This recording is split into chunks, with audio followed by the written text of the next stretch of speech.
Good afternoon, everyone. I'm Solid Blue Sister. Welcome to my show, My Turn to Talk. And today is June 1st, 2021, and we have made it to June. We have made it to the month of June. One of my favorite months of the year.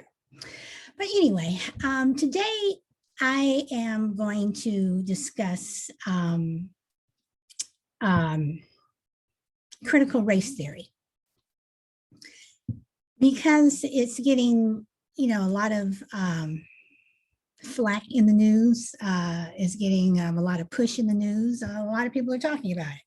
When our children go back to school, when our children go back to school in September, are they going to be taught critical race theory? Are they going to be taught about more about the history of this country? Should it be called critical race theory? Should it be called something else, or should we just teach about the history of the United States? One thing that we do know is Europeans were not the first ones to come over to this country. This country was already inhabited by Native Americans. We have the Mayans and the Aztecs, and yes, they were Native Americans who were already here.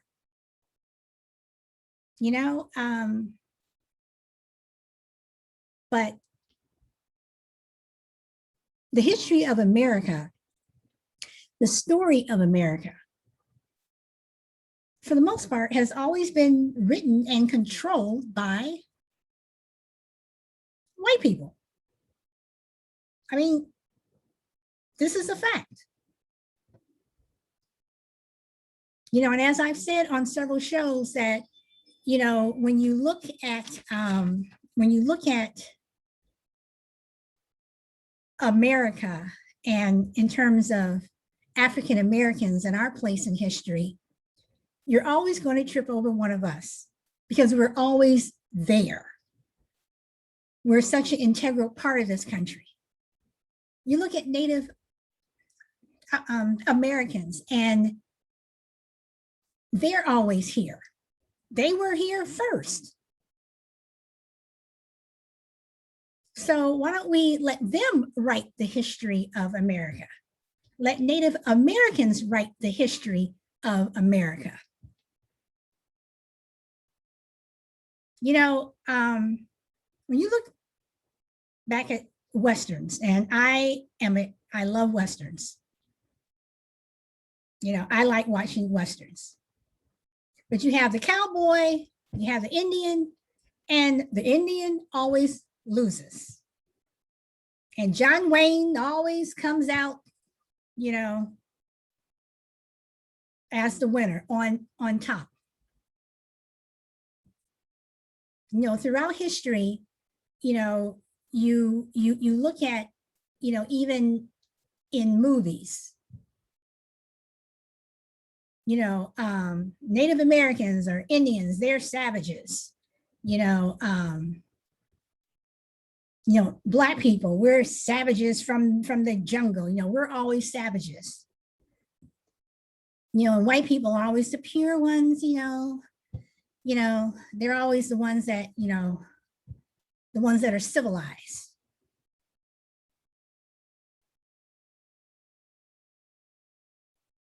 But you look at the people that they call savages, who pretty much minding their own business, going about their own business, and they're not trying to, I want this land, I want this, I'm going to make you slaves. Now, did Africans have slaves? Yes, they did.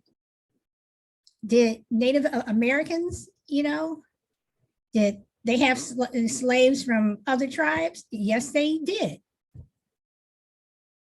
You know, but when you talk about the history of this country, when you talk about um, when you talk about the history of this country, and when you talk about um, um, the stories that are written about this country, let's tell the whole story. Let every group tell their story. Now, some critics of critical race theory think that teaching critical race theory in schools means you're teaching that white people are racist, you know, that all white people, you know, are bad.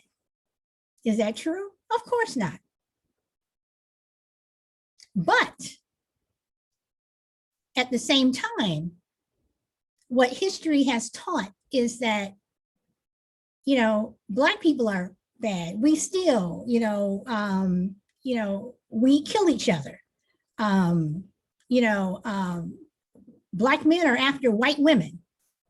You know, when you look at history, you had white men who were after Black women and who, you know, been raping us. You know, Black women have this stigma that, you know, we're, you know, highly sexed, you know, that we like sex and we love all of this weird stuff, you know, whatever. You know, same thing for Asian women. Asian women have the stigma, you know, of being highly sexed. That wasn't given to us by us. That was given to us, you know, by white people. You know, and you look at the media. What has the media done to push these stereotypes? So again, you look at, should critical race theory be taught in schools? And again, I say, should it be called critical race theory? Should we call it something else? But the true history of America should be taught. You know, we go to school, you learn about George Washington. You know, you learn about Thomas Jefferson. You know, John Adams. And all these other presidents, all these people who had a hand in, you know, writing the Constitution, who had a hand in writing the Bill of Rights. But when we learned about George Washington, did we also learn that he had slaves? Here's a man, you know, who's the father of our country, the very first president of the United States. You know, you look at someone like Thomas Jefferson, who had a hand in writing the Constitution. He had slaves. When I was growing up, you know, you learned about Thomas Jefferson, but I didn't learn that on the side he's sleeping with Sally Hemings, and he has his whole other family. Why didn't I learn about that? So while this man is writing this Constitution about, you know, freedom for all, you know, all men should be free. Was he talking about all men, as in Black men, Native Americans, Asians, Hispanics? Or was he talking about white men? Once again, a narrative written by white people. Now, I know from what I've said so far, I'm going to get flack and push back, you know, that's fine. But these are things that you have to talk about. And you have to talk about it because our children, people who look like me, you know, people who look like Asians, people who, you know, who look like Hispanics, you know, they are the ones, you know, that are being affected. They're the ones that are being affected, you know, by the inherent racism, inherent, and, the inherent bias that is out there. So having said that, I am going to play something, and give me a moment here. Let me get rid of that. There we go. Uh-oh. Hold on. Let me do this again. There we go. This is short. How should or shouldn't we talk about race in schools? The term critical race theory has gotten a lot of attention recently. Some Missouri lawmakers have even taken steps to ban it. New tonight, our Abby Larico looked at how it could impact your child's education. What is critical race theory? Parents at this forum on race and curriculum in the Rockwood School District are not the only ones fired up about it. I did not use the word racist. Scholars of critical race theory define it as recognizing race as a social construct, but one that's been deeply embedded in American institutions throughout history. They say you can see implications of that today. White privilege is real. It is so real. Like in the criminal justice system or even demographics of communities. Advocates say CRT urges people to grapple with systemic racism, to work toward understanding and fairness. What are the biases that could exist in the system so that we can actually create that platform and create the equity that we all long for? But opponents have said CRT perpetuates racism. It's basically white shaming. And that's basically a racist viewpoint. Saying it pushes the idea that white people are inherently racist and people of color inherently oppressed. We can do a lot of good for the nation from here, but not if we're continually divided by race and or gender. Let's look at ourselves as equal. I think that's what Martin Luther King Jr. was looking for. Some Missouri lawmakers are pushing to ban CRT in schools. They say it can make children feel bad. To me, this is child abuse. Past several years, there have been many attempts to fundamentally change our traditions and our rich history. A history that has been largely written by white people. All we want is just a little acknowledgement. America can be a great country and while also being a flawed country. And that it is okay to address those flaws, to bring attention to it, and in some cases, rewrite a more accurate version of history. Defining race-related terms like CRT is one thing. Having the difficult conversations is another. I'm Abby Larico, 5 on your side. Okay, so here we have, hold on one second here. Okay, so here we have people who, there we go. We have people who are against it. One woman said that she thought it was child abuse. We're shaming white people. I don't think that we're shaming white people. Just like we have to, people of color have to look back at their past, and everyone has skeletons in their closet. Everyone has that uncle, that aunt, that grandfather, that grandmother, who has done something, but people of color, for us not to have our stories told, do you think that's fair? So on the one hand, I've had white people tell me, why look back? Why look back? Look forward. But aren't we looking back every time we go back and we open up a history book and, we're learning, something about history that a white person has written, but we're not including the entire story? Aren't we looking back? When you have those people who are waving those Confederate flags, that's not looking back. And that's why, I say that for critical race theory, we need to keep the Confederate statues up, because part of those statues are telling our history. You know, when you have that, you know, person whose statue is in the town square, you know, proud, you know, and they had slaves and they were racist. Yes, you know, you can sit here and talk about, well, this person fought in this war and they did this and they did that, but they also had slaves. And they did this and they did that. They were a slave owner. You know, they bought and sold flesh, human flesh. So no matter, you know, what statue you take down and you hide somewhere, part of history is being hidden with that statue. So it's not white shaming. It's telling history. Why are you so afraid to tell the story of American history, the real American history as it happened? You know, when Nat Turner went on his rebellion and he killed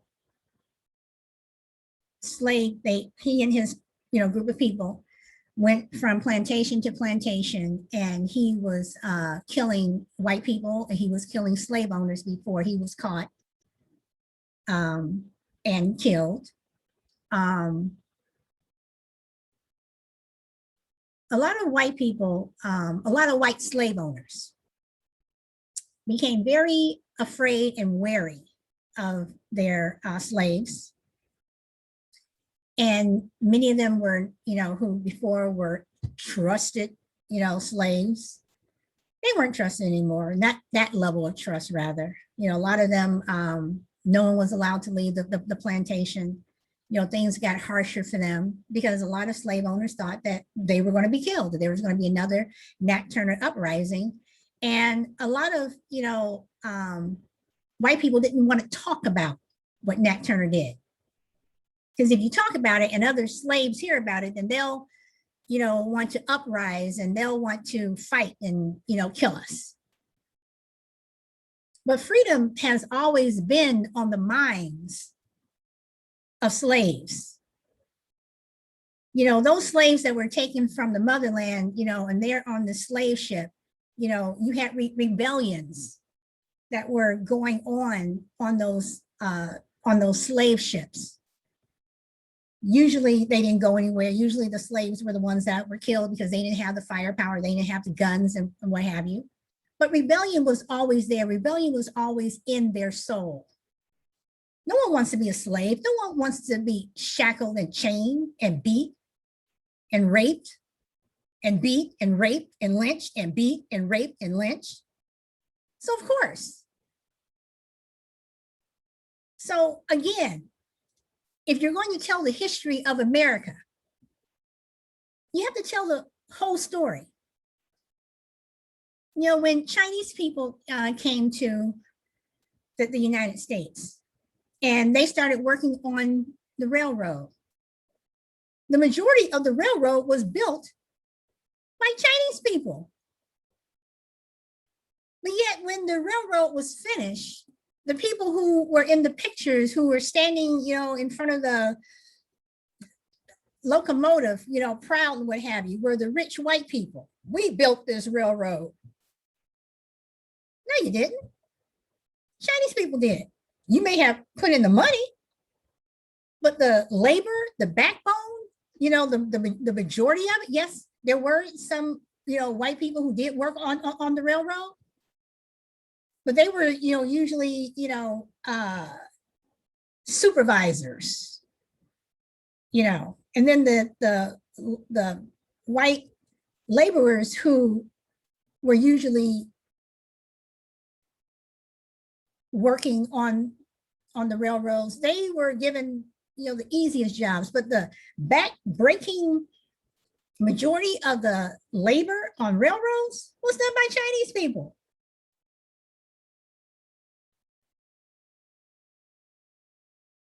You know, so again, when you talk about this, when you talk about America, when you talk about how this country was built, let's look at Washington.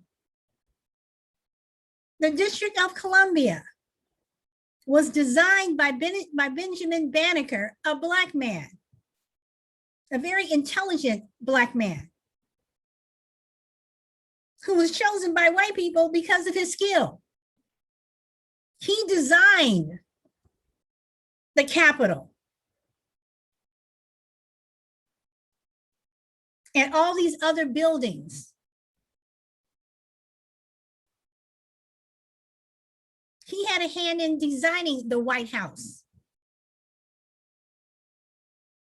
But the majority of the people who, not all, but the majority of the people who built the Capitol, the White House, the Lincoln Memorial, all those other places that you see around Washington were slaves.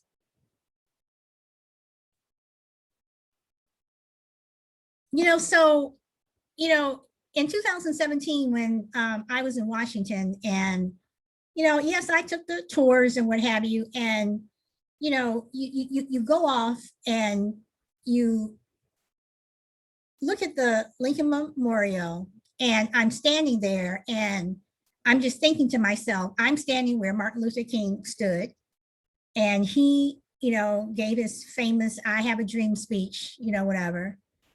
But I'm standing in a place that was built by slaves. But when you talk about the Lincoln Memorial, you don't talk about that. Some people may say, well, it's not important. It is important. Because slavery was a major part, a major component in this, in American history. Slavery, like I've said before, was the cash crop, the economic cash crop, not just of the South, but of the North. The North needed the South just as much as the South needed the North.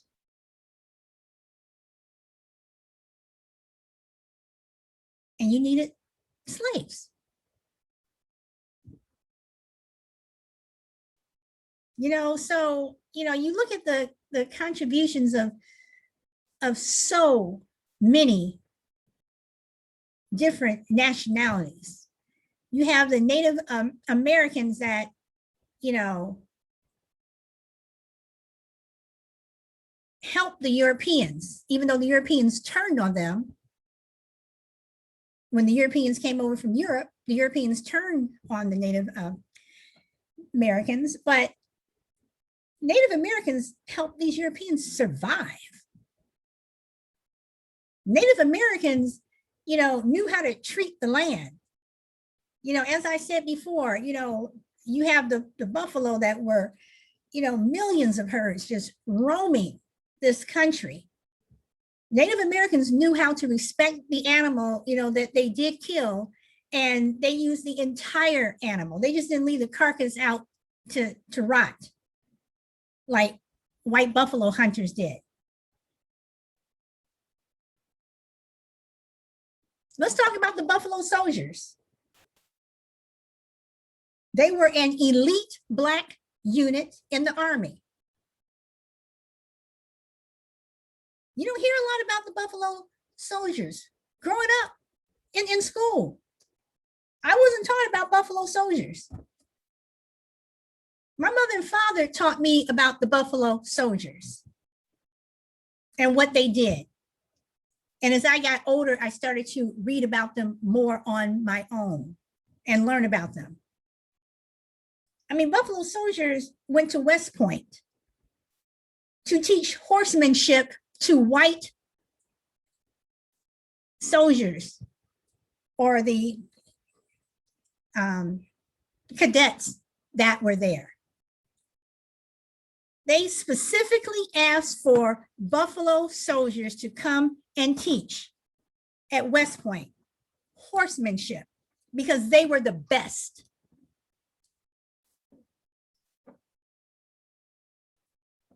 And that was before World War I and during World War I. Let's skip to World War II. The Tuskegee Airmen. How much is that taught in school? Yes, people have heard of them, but how much is it really taught? We hear a lot, about other soldiers and, all these other battles and what have you, but let's talk about the Tuskegee Airmen and what they did for World War II. They went, they trained, they were not allowed to fight until Eleanor Roosevelt said, they're going overseas to fight.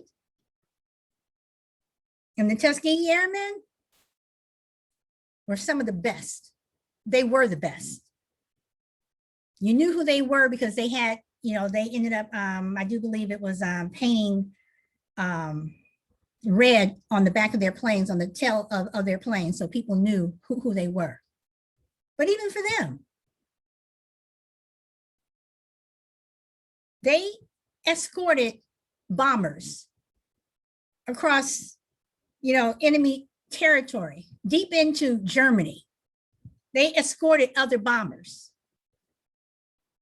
They were requested, and they never lost a bomber, not one. Not one Tuskegee Airman ever lost a bomber that they escorted. These white bombers that they escorted, they never lost a bomber. Now, other white escorts, they lost bombers. They lost a lot of bombers, but the Tuskegee Airmen, they never lost one. And when they came back to America, just like the Black soldiers that fought in World War I, when they came back to America, they were spit on, they were beaten, they were lynched, told to go back to Africa.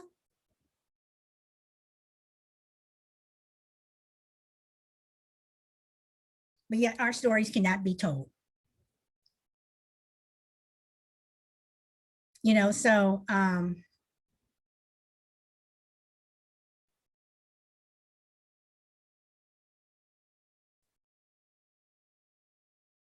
people who oppose critical race theory. Hold on, let me get this up here again.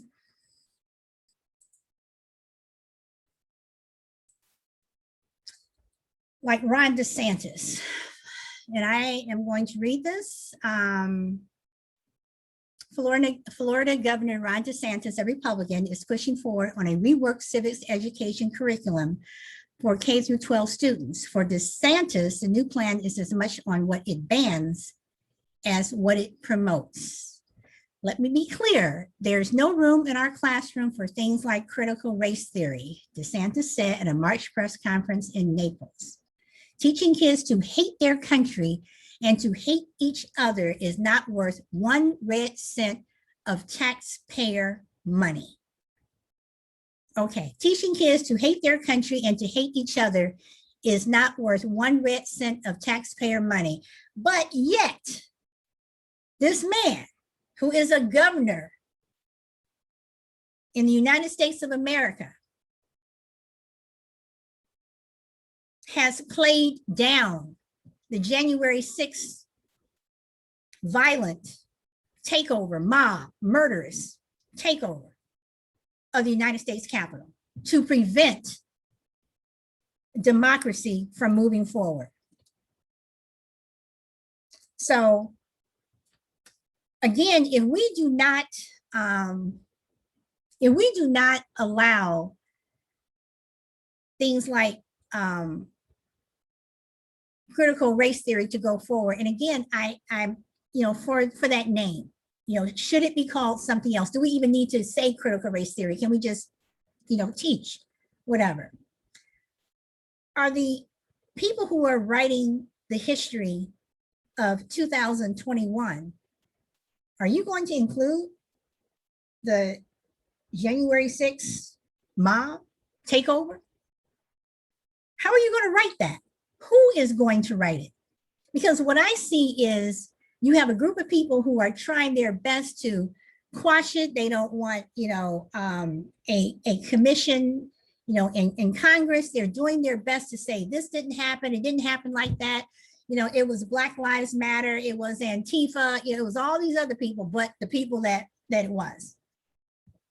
Well, we all know that Black Lives Matter had nothing to do with it. And Antifa is not a group of people. It's an idea. You're someone who is against anti-fascist government. You don't want fascism in your government. You're anti-fascist. That is what Antifa is. But you have someone saying teaching kids to hate their country and to hate each other is not worth 1 red cent of taxpayer money. But yet, you have a political party that is doing nothing but pushing divisiveness and hatred. What's the difference? Then you say, what is critical race theory? Okay, this is one theory. Critical race theory recognizes that systemic racism is part of American society and challenges the beliefs that allow it to flourish. Critical race theory is a practice. It's an approach to grappling with the history of white supremacy that rejects the belief that what's in the past is in the past, and that the laws and systems that grow from that past are detached from it, says Kimberly Crenshaw, a founding critical race theorist and a law professor who teaches at UCLA and Columbia University.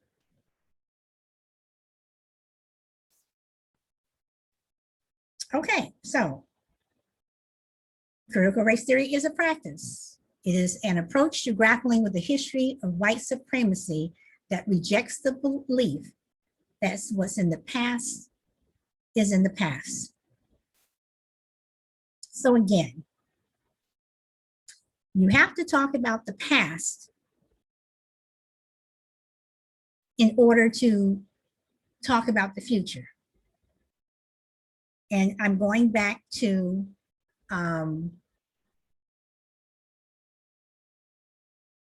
the Confederate statues. Okay, I'm going back to that.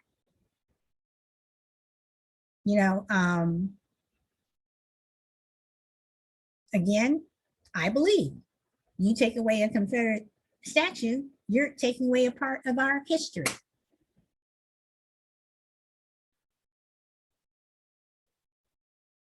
I mean,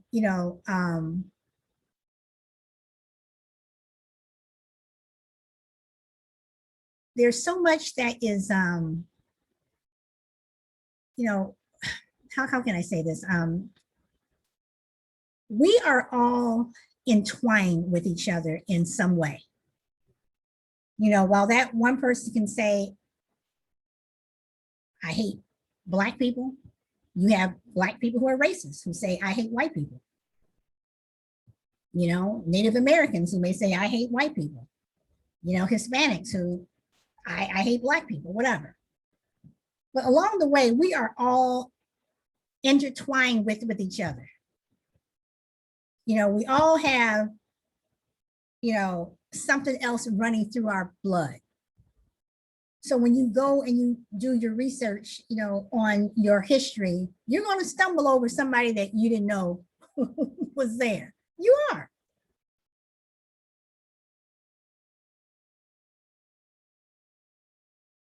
And in stumbling over people, that's more history that is part of this country.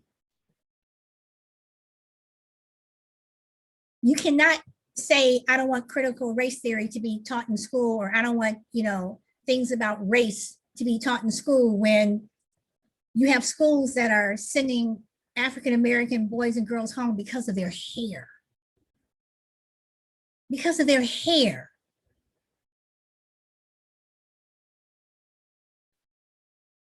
I am 59 years old.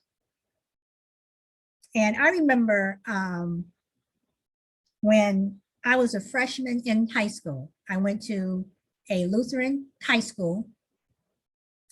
And I remember a junior there who, I'm not going to say her name. She ended up being a well-known and well-respected doctor in this country. She wore braids. She wore braids to school. And she was one of the first people that I knew who started wearing braids. Now, Cicely Tyson, you know, she had already started wearing braids, you know, but this particular young lady, you know, I was a freshman, she was a junior. She wore braids. The school called her into the office, called her mother, and told her that she had to take them out. It was not appropriate. Now, her hair was neat. And again, this was, you know, back in the 70s. And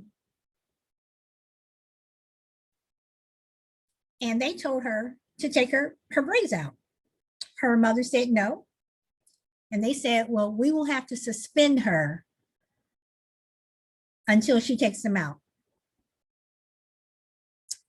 This particular student stayed out of school for a month. And when she came back, she had her hair freshly braided.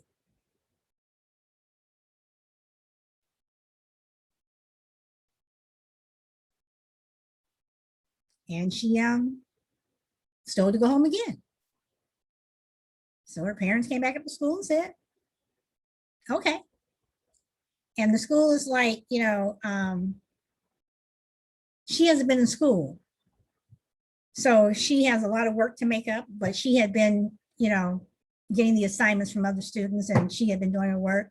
Not to mention that this student was a straight A student. I mean, again, she's brilliant. And she is a well-renowned and respected doctor in this country today. And I don't know what her parents said to the principal and to the dean, but she was back in school with her braids. Nothing was taken away from her grade-wise. I don't know if they, you know, threatened to sue. I don't know what they did, but she was back in school.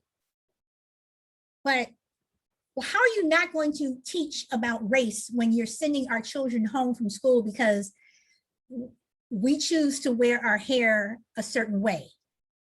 I mean, black hair is versatile. We can do a lot with our hair. You can wear it down one day. It could be in an afro the other day. You know, we have so many things that we can do with our hair. You have white teachers who are taking Sharpies and filling in the part of, you know, boys' scalp because this is appropriate. If it's not appropriate, then call the parent. Tell them to come to school, pick up their child, and then they deal with it. You don't take a Sharpie. You don't cut braids out of someone's hair or locks out of someone's hair. You call their parents. Why did the governor of California have to, you know, sign, you know, a Natural Hair Act to protect children of color when they go to school, their hair? You have a law for hair. You know how ridiculous that is? But yet, you don't want to talk about race. You don't think race is important to talk about in school. That doesn't make much sense to me.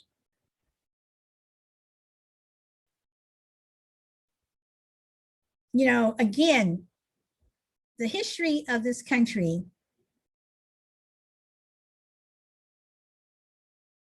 has been built on race.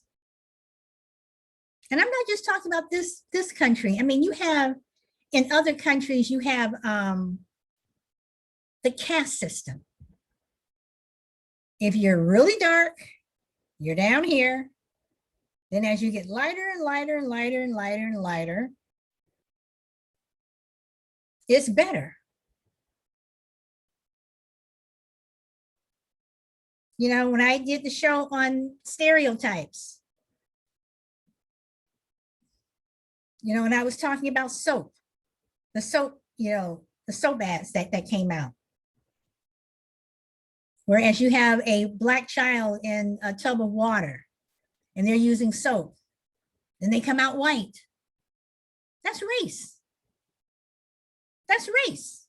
You're promoting a stereotype, but you're also promoting race. How do we not talk about race in this country? And I do believe racism is something that is learned. I don't believe you're born racist. I don't believe you're born, you know, hating another race. I mean, if you did, you wouldn't see so many children of different races that are playing together, laughing together, hugging each other. I love you, you know, whatever. You wouldn't see that until their parents pull them up. Can't play with her. Up. Can't play with him. I can't invite you to my party because you don't look like me. I can't go out with you because my daddy said, my mommy said. So having said that, I am going to share. Uh-oh, let me get this down. Trevor Noah, this is a bit lengthy, but something that I thought was interesting. Winston Churchill once said, "History will be kind to me. I know this because I intend to write it." Now, I'm not sure that he should have been so confident about how history would work because it turns out that he never actually said that. But he did say something very similar to it, which makes it more accurate than most quotes on the internet. You know, and to be honest, I guess there's just something very powerful about having a person having some italicized text next to their face. But the point about history being written by the winners is true. I mean, just look at the American Revolution. America won that war. So history teaches it as a fight for freedom against the tyranny of England. But best believe, if England had won the war, well, history would be about how they put down a riot by a bunch of cheating thugs. These domestic terrorists threw our tea into Boston Harbor while dressed as Native Americans, which, aside from being criminal, is very problematic. And if history is taught by the winners, nobody in America is winning more than white people, which is why so much of what's in schools has been from their point of view. African-American history is not taught adequately. What we learn essentially is a whitewashed history. Studies have found less than 10% of class time is devoted to Black history. Only 8% of seniors can identify slavery as a central cause of the Civil War. There is no national standard for what history is taught. Each state sets standards which outlines what students are expected to learn. 7 states do not directly mention slavery, and 8 do not mention the civil rights movement. Only 2 states mention white supremacy. The kids learned that slavery was bad, but we ended it. Some stuff happened, but Martin Luther King and Rosa Parks kind of fixed that. And now look, Barack Obama, we had a Black president. Racism is over. We're done. Yeah, it's pretty crazy that most students in America are only taught about a handful of important Black Americans. Can you imagine if it were the other way around? Welcome, everybody, to White History 101. We start off with Thomas Jefferson, where it all began. And then, well, nothing really happened until Tom Hanks. Class dismissed. But yeah, basically, America treats history the way most people treat their browser history. Just delete all the embarrassing stuff and hope no one notices. But the good news is that as society changes, they re-examine their pasts and ask themselves, should we keep telling ourselves what we wish happened, or should we understand what actually happened? And that's what's happening in American schools right now.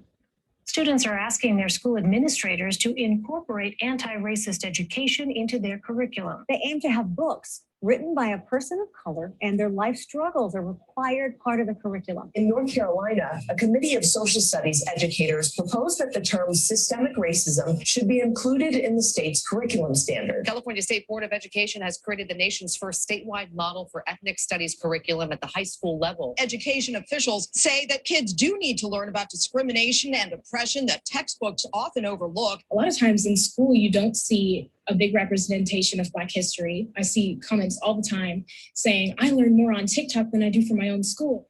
Yeah, that's how much education is lacking in America. Kids are going to TikTok to learn, which is insane. Social media isn't supposed to be a school. It's supposed to be where you post stuff that gets you suspended from school. And I'm not saying you can't learn about history on TikTok. Please don't get me wrong. I'm just saying you got to be careful not to mix up history with everything else happening on TikTok. Wait, so Harriet Tubman started the Underground Railroad and the weight loss dance? Pretty dope. Now, look, re-examining your history is not easy to do, especially if it requires some self-criticism. You know, in many ways, writing history is like a breakup. Each person wants to tell the story about how they were the one who was right and the other person was an asshole. You know, it feels better to say, she wasn't nice to my family, as opposed to, she found out about my secret second wife. And in the same way as American schools are starting to change what they teach about America's history with racism, it's causing a strong reaction from people who aren't comfortable with what their kids are learning. There's growing backlash tonight against what critics call the indoctrination of public school students in an anti-white curriculum. It has to do with the teaching of what is called critical race theory. Critical race theory teaches people and our children to judge one another, not based on the content of their character, but solely on the color of their skin. It would have our children growing up hating this country and hating one another. It teaches more or less that America is inherently racist, stating more or less that if you're born white, you are necessarily racist. Essentially, every white person should apologize for being white and what happened 200 plus years ago. We are tired of the continual drumbeat of our educational system has used the program of our kids to program our kids into thinking that America is a country of hate and division. Just because I do not want critical race theory taught to my children in school does not mean that I'm a racist, damn it. Bravo. Tearing up is like a white woman's go-to move for getting out of any sticky situation. Well, if it got the speeding ticket, let's see if it works on a historical reckoning. Look, I get why these parents are upset. I mean, they don't want their children learning that white people are inherently racist. But that's not necessarily what teaching about racism does. For example, a big reason why American neighborhoods are segregated today is because historically, the government made it almost impossible for Black people who tried to move into white neighborhoods. It was called redlining, and it was a societal structure that still has racist effects, even if no white people in those neighborhoods now are personally bigots. The point is that you can look at your history critically without believing that you are personally to blame for it. And a good example of this is Germany, right? They teach the Holocaust in the schools. But little Klaus isn't walking home from class like, oh, Mama, ich bin ein Nazi. They said that I was Hitler and I did the same thing as him even though I'm 5 years old. No, that doesn't happen because Germans understand that we learn from history to grow from it, not to wallow in it. But you see, what's happening right now is that in America, some people don't understand that, and their hysteria is spilling into actual laws.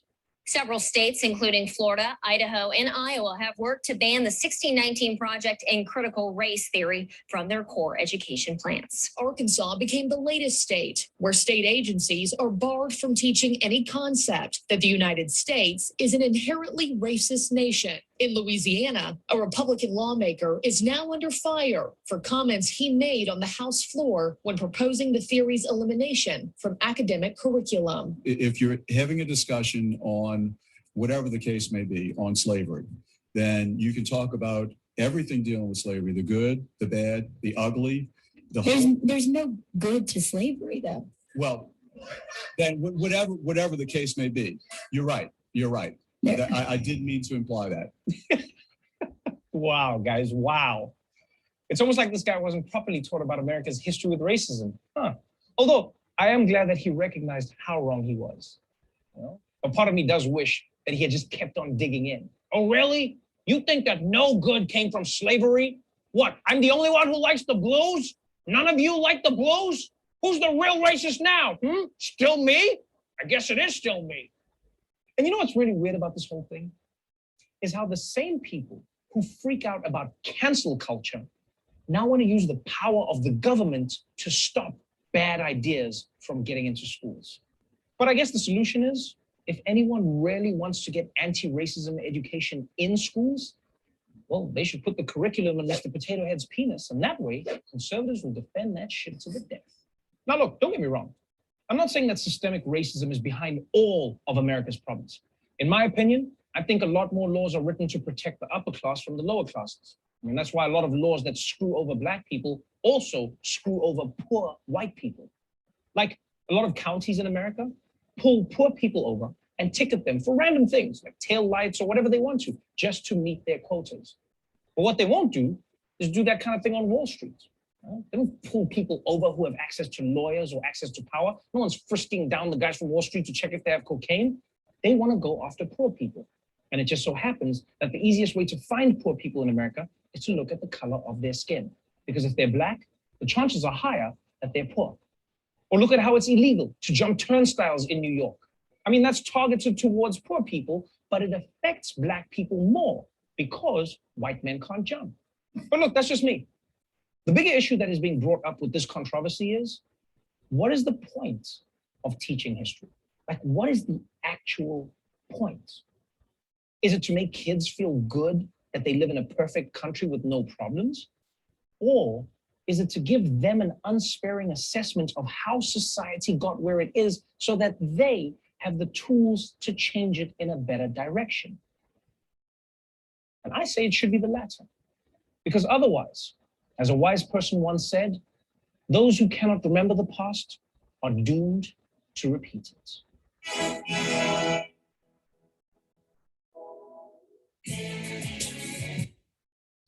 Okay, so that was a long segment. The one thing that he did bring up, and I'm going back to Native Americans again, you know, during the Boston Tea Party, you know, white people who were dressed up as Native Americans. Why do white people have to dress up as Native Americans? You're gonna blame them for what you're doing? You know, same thing, you know, let's go back to January 6th, you know, and we're going to you know, talk about that. You know, Black Lives Matter. They're the ones that were doing it.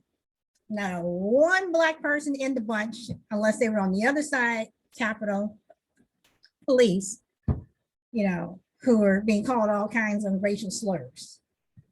You know, but again, you know, I wanted to play that segment from Noah because I think he, I think he,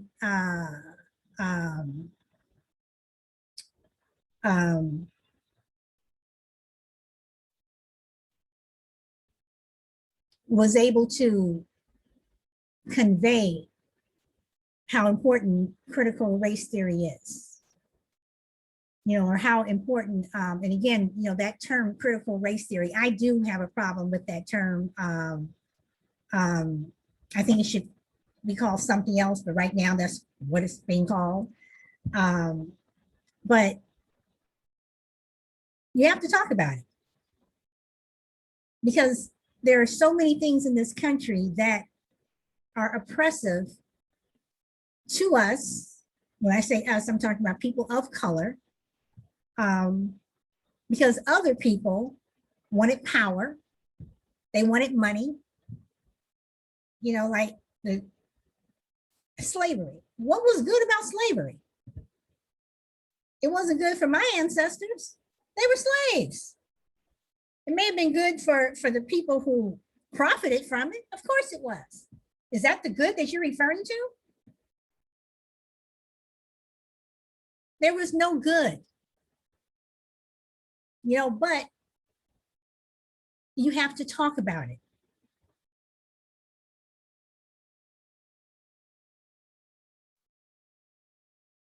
So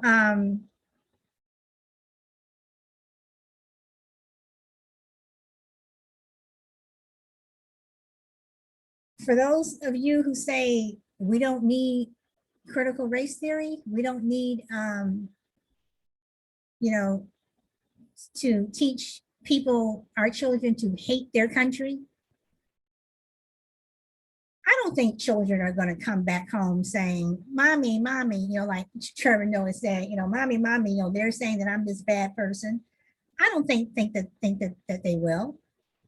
If anything, they're going to come and they're going to ask more questions. And I think Germany is doing it right. I mean, Germany was, that country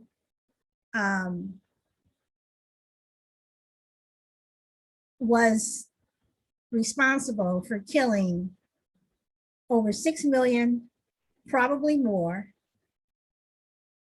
Jewish and other ethnic people because of one crazy man's need for power. Wanted, again, wipe out a whole group of people so that country could become white.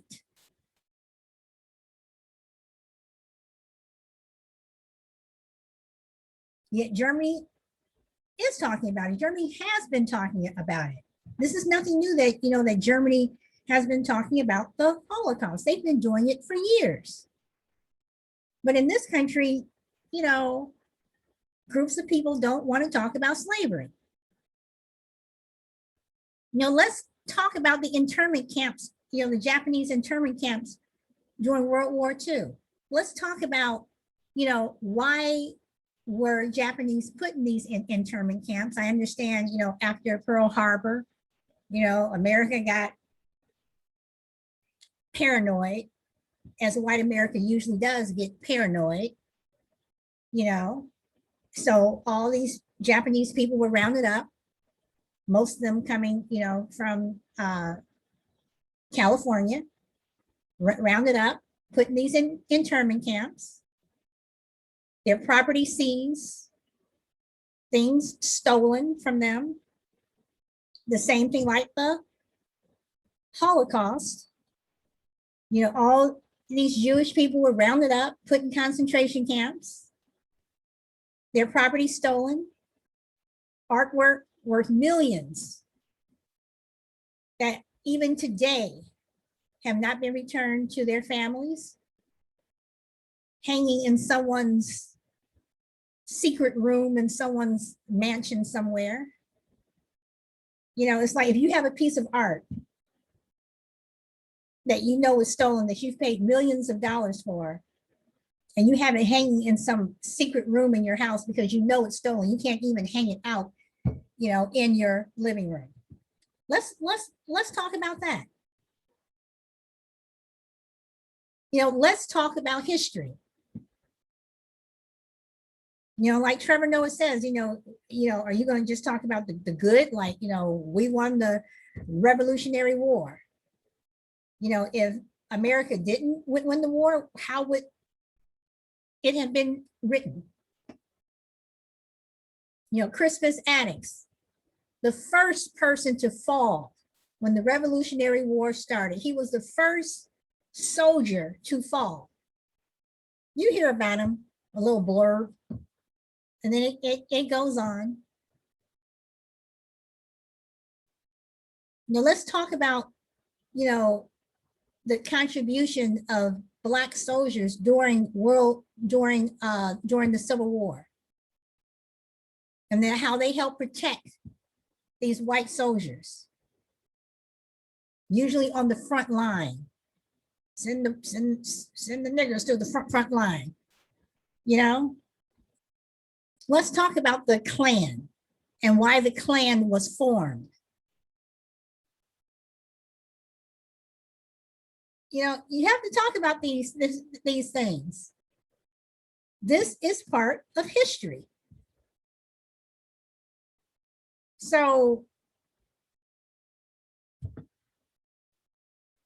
if you don't want to talk about the bad things, why talk about the good things? You know, and who's going to write the history books? I want to know who is writing the history books. And like Trevor Noah says, just because we had an African-American president does not mean everything was okay. And I know people who have said that to me. Well, Lisa, you had a Black president. Everything's fine. No, it's not, because that Black president was taking so much shit from all these white people who, you know, like Mitch McConnell, who was trying to do everything to stop him and impair him from doing his job. You know, let's put this up here. Let's put this up, you know, let's get rid of the Affordable Care Act. Let's get rid of something that's helping people. You know, if the Affordable Care Act were not in place, how many people would really have been lost during the pandemic because they didn't have health care? I mean, even with the Affordable Care Act, you still have people who don't have great health care. They have crappy health care. You know, so things are not okay. So for me, I think that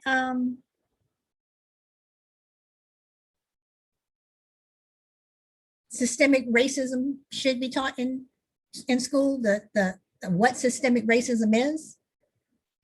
Critical race theory, whatever you want to, you know, say. I'm not trying to shame white people, but I do believe that if you're going to talk about,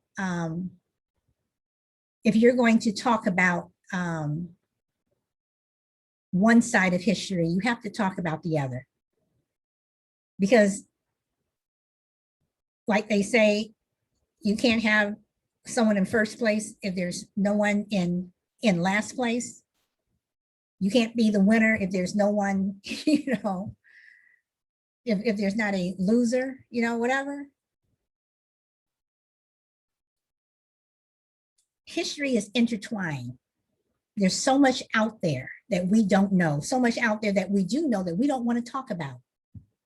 And the only thing I want to know is why. Why don't you want to know? Why don't you want your children to know? Or why don't you want to know?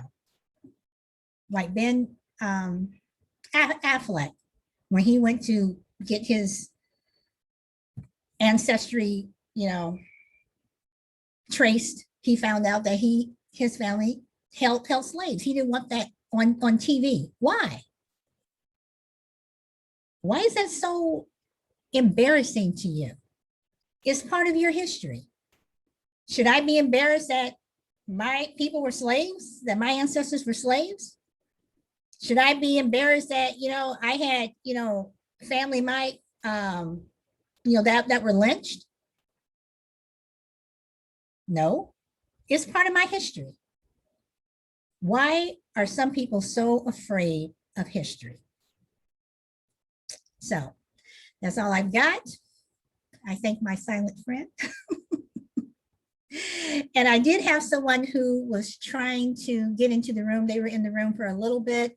I did have to mute them because their background noise was coming through. So that is why I muted you. Your background noise was coming through. But other than that, that's all I got. Thank you for coming. Speak your truth. I'm Solid Blue Sister, and I'll see you tomorrow. Bye.